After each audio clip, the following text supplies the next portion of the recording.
Сега ще си направя тест за алкалност на водата.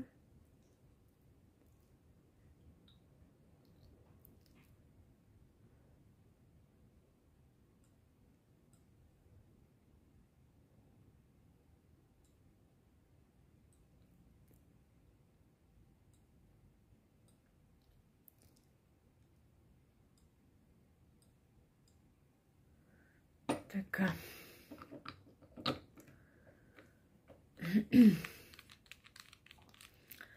Първата вода, която ще обсъдим, е Девин, синия Девин. Синия Девин е с флуориди 3,79 с pH 9,60.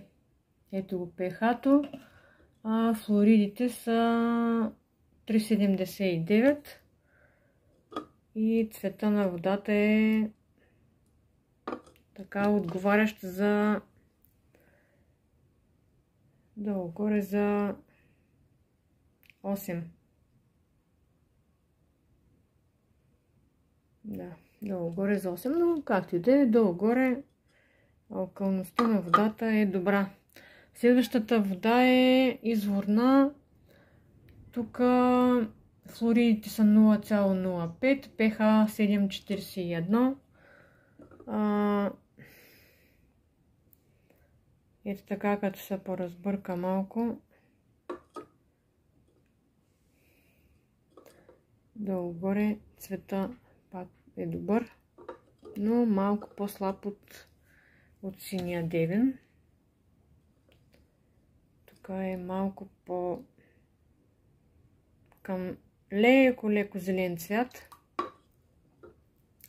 Следващата водичка е Горна баня, която е моя лидер. Извинявам се, малко пръснах. Моя лидер на Горна баня. Тя е в стъкло. Тук малко pH-то е много по-добро. Не малко, а доста по-добро. Тук флуорида е 0,13. А pH-то е 9,80. Но за сметка на това ме печели факта, че е стъкло. Даже между трите розов, син, Девин и Горна баня най-добър цвят